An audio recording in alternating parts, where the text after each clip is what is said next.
Hello मेरे प्यारे दोस्तों, कैसे हैं आप लोग। उम्मीद करते हैं आप अच्छे होंगे, सुरक्षित होंगे। दोस्तों हम लोग क्लास 12 के UP board in fact Hindi medium के स्टूडेंट के लिए फर्स्ट चैप्टर शुरू किया हुआ था, that is the solid state. और उसमें हम लोगों ने सीखा था कि सॉलिड क्या होते हैं और उनकी क्या क्या विशेषताएँ होती हैं। तो वहाँ पे हम लोगों ने देखा था कि सॉलिड क्या है और उनकी क्या क्या विशेषताएँ हैं। और इनफैक्ट मैंने आपको 3 विशेषताओं को याद रखने के लिए कहा था कि सॉलिड के आयतन और आकार निश्चित होते हैं, सॉलिड असंपीड्य होते हैं और इनमें बहने का गुण नहीं पाया जाता है। तो ये एक क्राइटेरिया था जिसके आधार पे हम कह सकते हैं कि हमारा कोई भी मैटर सॉलिड हो सकता है। हमारा कोई भी मैटर सॉलिड हो सकता है। जैसे किसी आदमी को आदमी कहने के लिए या किसी भैंस को भैंस कहने के लिए हमारे पास उसके जो सिम्टम्स हैं, या यूँ कह सकते हैं, सिम्टम तो कहना सही नहीं होगा, पर जो उसके स्ट्रक्चर में जो जो चीज़ें आती हैं वो चीज़ें हमको कहना आवश्यक होता है। जैसे भैंस को भैंस कहने के लिए आपको कहना पड़ेगा कि काली होती है, फिर ना 2 आँखें, एक मुँह, पूँछ, ये सब होती है, ये स्ट्रक्चर पाया जाएगा, ये चीज़ें उसमें पाई जाएंगी तो उसको हम भैंस कह सकते हैं। उसी तरीके से सॉलिड को क्यों सॉलिड कहेंगे मैंने आपको बताया। यहाँ पे आगे बढ़ते हैं हम लोग और देखते हैं कि सॉलिड को किस तरह से क्लासिफाई किया गया है, किस तरीके से वर्गीकृत किया गया है। तो दोस्तों सॉलिड को 2 आधार पर वर्गीकृत किया गया है। यहाँ से हम लोग देख सकते हैं, एक तो आधार है दोस्तों, एक आधार है कणों की व्यवस्था के आधार पे, एक आधार है कणों की व्यवस्था के आधार पर। यहाँ से आप देखेंगे कणों की व्यवस्था के आधार पर, कणों की व्यवस्था के आधार पर, और दूसरा है विभिन्न प्रकार के बंधों के आधार पर। ठीक है दोस्तों, ठोसों का जो वर्गीकरण किया गया है वो 2 आधार पर किया गया है। जैसे इस मानव जाति को वर्गीकृत करना हो और मैं कहूँ कि इस मानव जाति को वर्गीकृत करिए, तो आप कहेंगे कि किस आधार पर करें। जाति के आधार पर करें, धर्म के आधार पर करें, अमीर गरीब के आधार पर करें, है ना, शिक्षित अशिक्षित के आधार पर करें। तो उसी तरीके से कोई ना कोई आधार होना चाहिए वर्गीकरण करने का। तो यहाँ पे आप देख सकते हैं ठोसों का वर्गीकरण 2 बेसिस पर किया गया है, 2 आधार पर किया गया है, एक कणों की व्यवस्था के आधार पर और एक विभिन्न प्रकार के बंधों के आधार पर। दोस्तों जैसे आपको एक छोटी सी चीज़ यहाँ से मैं बताऊँ कि जैसे चाक जो हमारा है, चाक का फार्मूला होता है CaCO3। चाक का फार्मूला क्या है? CaCO3। और यही फार्मूला ये चाक का है और यही फार्मूला क्या है, हमारे घरों में जो मार्बल लगता है, हमारे घरों में जो क्या लगता है, मार्बल लगता है, टाइल्स लगती है, ये भी इसका फार्मूला है। इसको हम लोग चूना पत्थर के नाम से भी जानते हैं, चूना पत्थर के नाम से भी जाना जाता है। अब दोस्तों आप सोच सकते हो कि CaCO3 इसका भी फार्मूला है और CaCO3 इसका भी फार्मूला है, लेकिन चाक को आप इस तरीके से आसानी से तोड़ना चाहो तो टूट जाता है, मतलब इजीली ब्रेकेबल है। जबकि मार्बल काफ़ी हार्ड मटेरियल है, वो आसानी से टूटता नहीं, बड़ा ही चिकनी सतह होती है, काफ़ी हार्ड मटेरियल है। आप सोचो दोस्तों, एक ही चीज़ का बना हुआ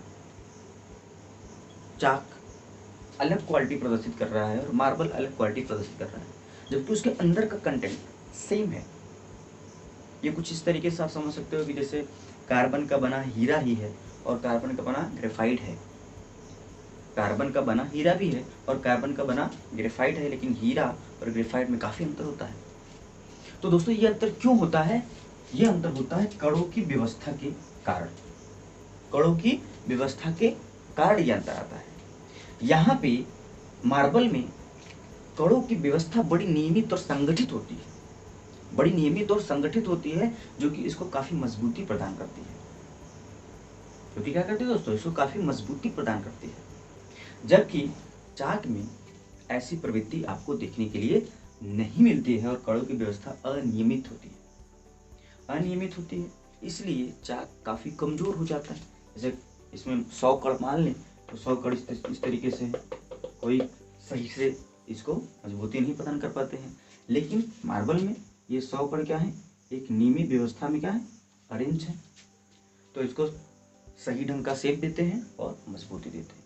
तो इसे हम क्रिस्टलाइन और इसे अक्रिस्टलाइन ठोस कहते हैं, मतलब इसे क्रिस्टली ठोस और इसे अक्रिस्टली ठोस कहते हैं। तो ये वर्गीकरण दोस्तों आपको यहाँ पे देखने को मिलेगा।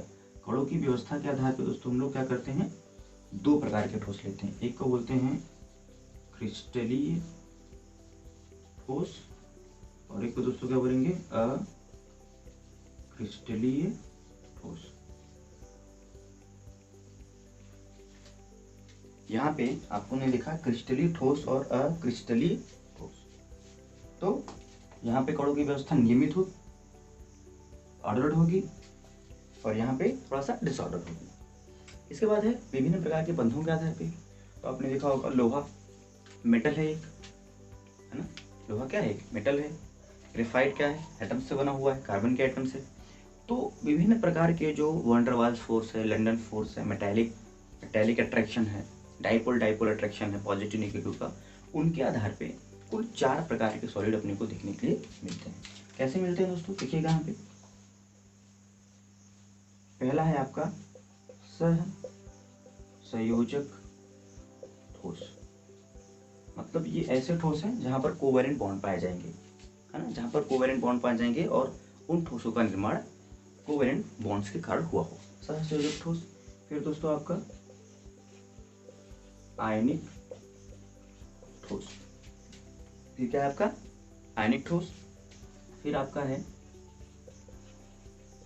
धात्विक ठोस, सहसंयोजक ठोस, आयनिक ठोस, इसके बाद है आपका धात्विक ठोस। तो यहाँ पे कोवैलेंट बॉन्ड पाया जाएगा, यहाँ पे जो ठोस बनेगा वो आयनों के माध्यम से बनेगा, और यहाँ पे आपको जो देखने को मिलेगा, यहाँ पे सारे के सारे क्या रहेंगे, आपस में धातु जुड़कर क्या बनेंगे, धात्विक ठोस का निर्माण करेंगे। एक प्रकार का यहाँ पे और ठोस आपको देखने को मिलता है, और वो है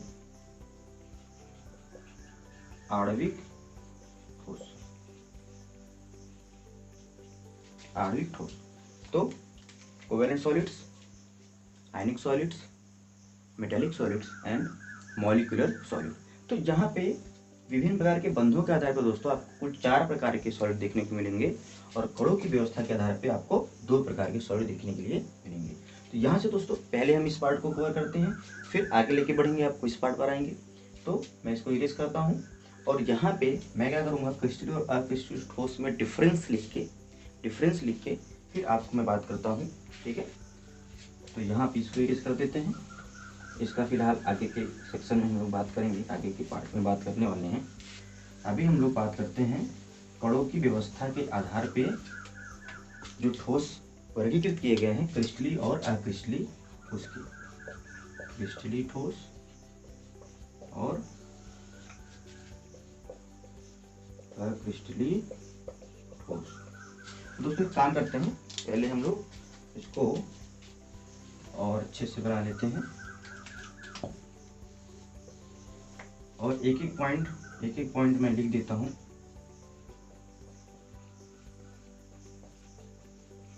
क्रिस्टलीय ठोस, अक्रिस्टलीय ठोस।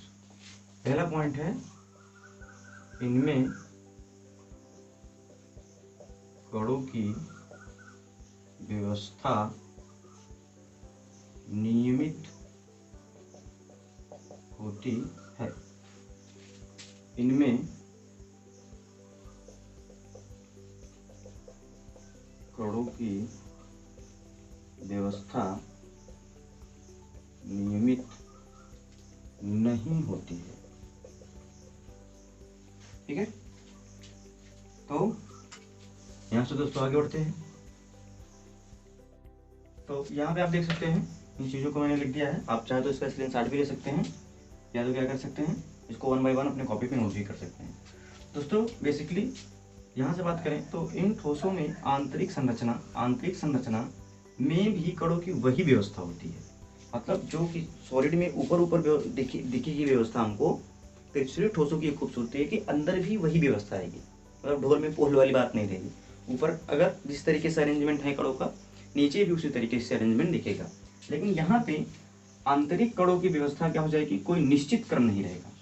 अक्रिस्टलीय ठोसों में आंतरिक कणों की व्यवस्था में कोई निश्चित क्रम नहीं रहेगा।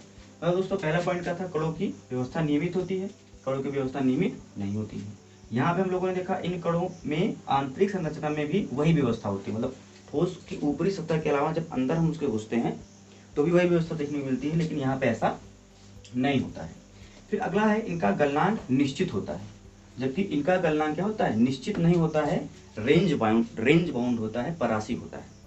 इसका क्या अर्थ है, जैसे हम लेके मान लीजिए यहाँ पे NaCl लिया या तो कॉपर लिया या हम लोगों ने इसका लिया सिल्वर नाइट्रेट वगैरह लिया, तो यहाँ पे जब इसको हम लोग क्या करेंगे, हीट देंगे, इसको गर्म करेंगे, तो एक निश्चित टेम्परेचर पर क्या हो जाएगा, ये पिघल जाएगा।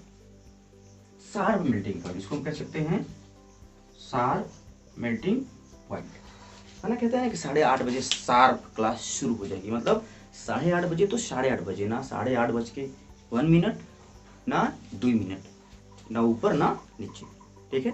8:30 का मतलब 8:30।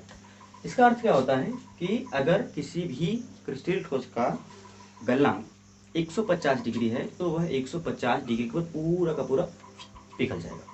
मतलब 100 डिग्री पर उस पर कुछ नहीं होगा, 135 पर, 140 पर, इवन 149 डिग्री पर भी इस सॉलिड में कुछ भी डिफरेंस नहीं होगा। लेकिन जैसे 150 होगा तुरंत ये पूरा पिघल जाएगा। जबकि ये क्या होगा, थोड़ा माहौल बनाएगा।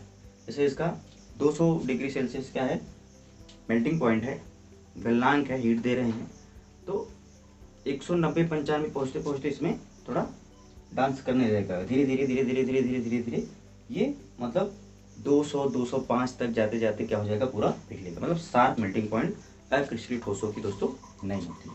फिर आगे बात करें, ये विषमदैशिक होते हैं, विषमदैशिक प्रवृत्ति के होते हैं।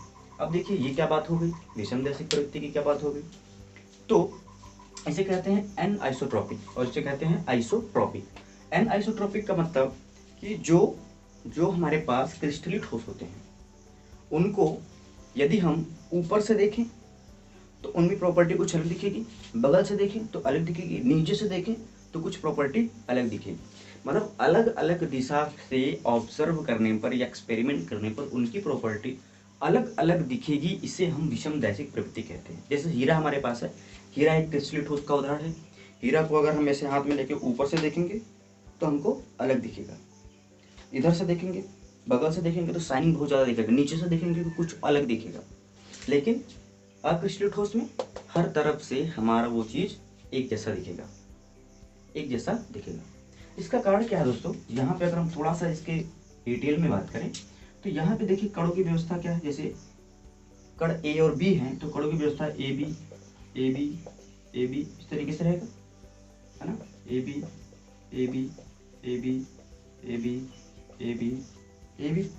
ठीक है।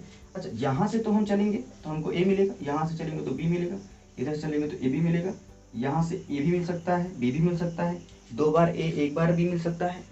मतलब अलग अलग दिशाओं में इनकी प्रवृत्ति क्या होती है, अलग अलग होती है।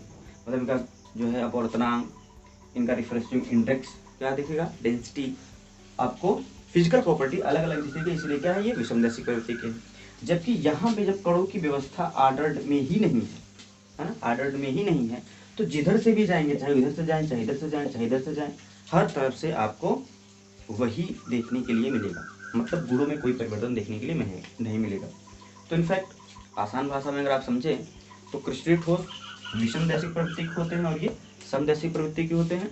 अर्थात इनमें अलग अलग दिशाओं में अलग अलग एंगल से इनके फिजिकल प्रॉपर्टी डिफरेंस होते हैं और इनके अलग अलग दिशाओं अलग अलग एंगल से फिजिकल प्रॉपर्टी क्या होते हैं दोस्तों, सेम होते हैं, डिफरेंस नहीं होते। अगली बात करें, इनके अवयवी कणों में दीर्घ परासी व्यवस्था होती है, जबकि ये क्या होते हैं, लघु परासी होते हैं। अब ये क्या बात हो गई, दीर्घ परासी और लघु परासी। तो दोस्तों दीर्घ परासी और लघु परासी को समझना आपको बिल्कुल आसान है। जैसे जो क्रिस्टलीय ठोस होते हैं उनमें जो कणों की व्यवस्था होती है वो लॉन्ग रेंज होती है, इसे कहते हैं लॉन्ग रेंज, उसे कहते हैं शॉर्ट रेंज।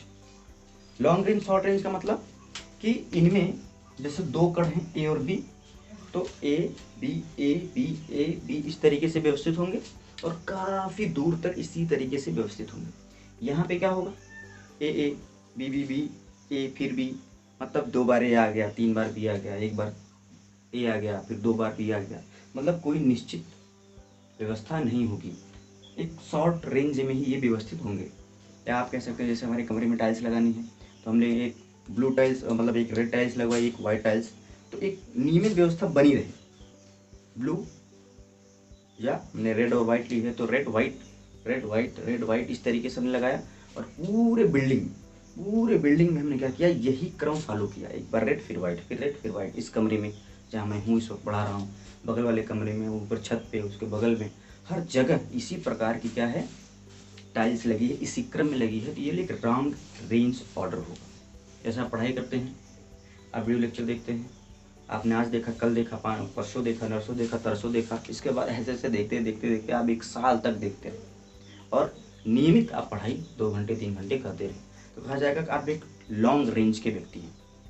आपने पढ़ाई शुरू किया, मतलब 5-6 दिन पढ़ा फिर छोड़ दिया, तो कहेंगे एक शॉर्ट रेंज के प्रवृत्ति आपके अंदर है। तो जो क्रिस्टलीय ठोस होते हैं वो दीर्घपरासी होते हैं, लॉन्ग रेंज ऑर्डर में होते हैं, और जो अक्रिस्टलीय ठोस होते हैं वो लघुपरासी होते हैं, शॉर्ट रेंज ऑर्डर में होते हैं। मतलब इनमें जो अवयवी कण होते हैं जिनसे ये बने हुए हैं, इनकी व्यवस्था एक नियमित क्रम में बहुत ज़्यादा देर तक चल नहीं पाती।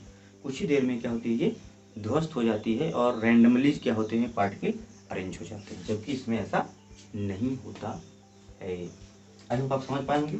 फिर अगला पॉइंट है, इनको चाकू से काटने पर ये सपाट और चिकनी सतह में कट जाते हैं। जैसे हीरा को चाकू से काटा जाए या लोहे को चाकू से काटा जाए तो आप देखते हैं एक सपाट एकदम बिल्कुल स्मूथ, या मैंने बताया था अभी मार्बल और चाक को, तो मार्बल को अगर हम क्या करें, आप देखते हैं मार्बल घरों में लगता है, कटता है, तो बिल्कुल एकदम स्मूथ और चिकनी जो है आपको सतह वहाँ से देखने के लिए मिलती है। जबकि इसमें ऐसा नहीं होगा, खुरदुरापन आएगा, दरबरा जाएगा, कहते हैं ना कि दरबरा क्या है, दरबर कर रहा है। तो यहाँ पे आपको सपाट सतह नहीं देखने को मिलेगी, यहाँ पे खुरदुरा सतह आपको देखने को मिलेगी, यदि इसको किसी तेज धार वाले औजार से या चाकू से काटा जाए तो। फिर अगला है, तो इन्हीं गुण के आधार पर इन्हें हम क्या कहते हैं दोस्तों, इन्हीं सब गुण के आधार पर इसे हम वास्तविक ठोस कहते हैं। किसको, क्रिस्टलीय ठोसों को। इन्हीं सब गुण के आधार पर इन्हें हम वास्तविक ठोस कहते हैं, और इन्हीं सब गुण के आधार पर इन्हें हम झूठा ठोस या आभासी ठोस कहते हैं। झूठा ठोस या आभासी ठोस के नाम से जानते हैं।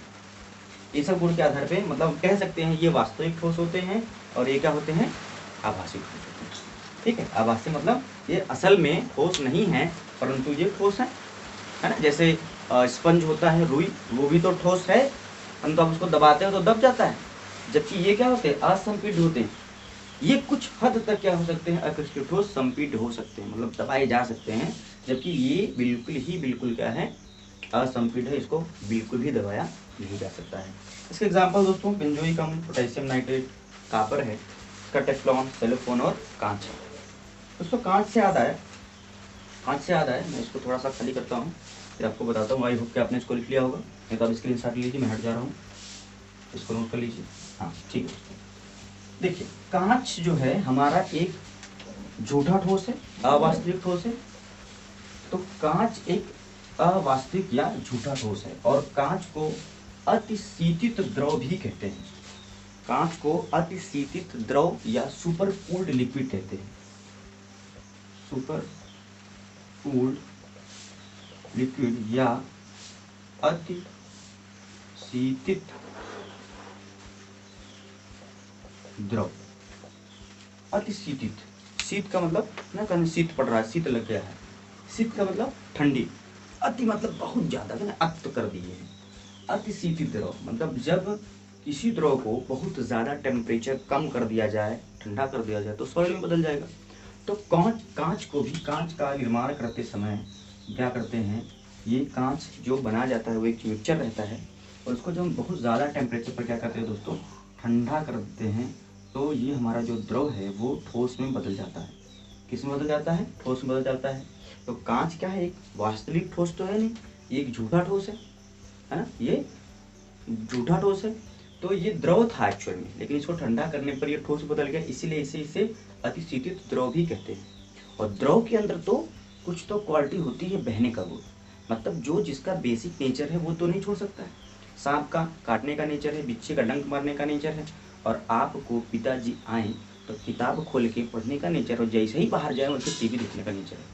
तो जैसा आप अपने दबाव से ख़त्म होंगे, फ्री होंगे, आप क्या करेंगे, अपने मेन नेचर में आ जाएंगे। तो उसी तरीके से जब कांच को क्या करते हैं, हम खिड़कियों में लगा देते हैं, आपने देखा होगा बहुत पुराने घर, 40-50 साल के पुराने घर हो गए होंगे, तो वहाँ से कांच ऊपर से नीचे गुरुत्वाकर्षण बल के कारण क्या होता है, फ्लो हो जाता है, और नीचे के जो भाग होते हैं वो हमको मोटे दिखते हैं, जबकि ऊपर के भाग क्या हो जाते हैं, पतले हो जाते हैं। नीचे क्या हो जाता है दोस्तों, दूधिया हो जाता है, जबकि ऊपर क्या हो जाता है, थोड़ा कांच पतला हो जाता है। क्यों? क्योंकि कांच बेसिकली क्या था, द्रव था, हमने ठंडा करके उसको क्या बना दिया था, ठोस।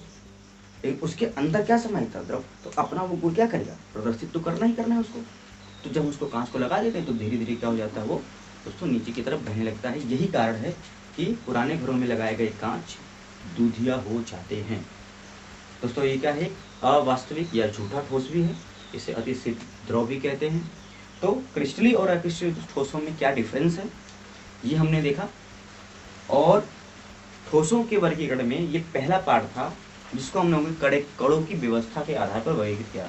अब दोस्तों हम लोग नेक्स्ट सेगमेंट में मिलते हैं अगले वीडियो में, तब बात करेंगे कणों के बंधों के आधार पर किस प्रकार से हम क्या कर सकते हैं, वर्गीकृत कर सकते हैं उस पर। टिल देन खुश रहिए, मुस्कुराते रहिए। Thank you.